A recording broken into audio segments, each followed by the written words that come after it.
Inaprubahan na ng Kamara ang 6.352 trillion pesos na proposed budget para sa 2025. Pinaboran po ito ng 285 kongresista habang may 3 namang tumutol.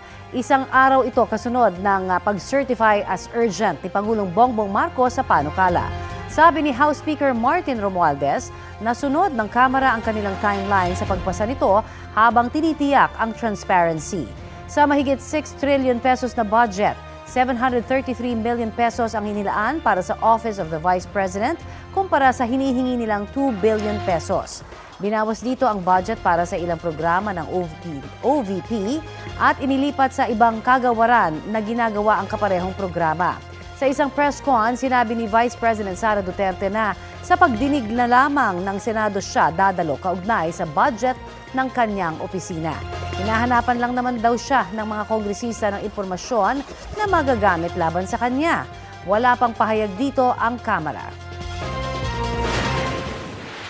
Gumawa sila ng isa pang track na resignation. Parang papalabas nila, impeach ka namin for wrongdoing, whatever. And then, itong isang grupo na ito, umalis ka dyan. Kasi kapag hindi ka umalis, kapit-tuko ka. Pero, hindi naman kasi ako sasagot sa young guns. Kapuso, para sa mga maiinit na balita, mag-subscribe sa GMA Integrated News sa YouTube. Sa mga kapuso naman abroad, subaybayan nyo kami sa GMA Pinoy TV at sa www.gmanews.tv.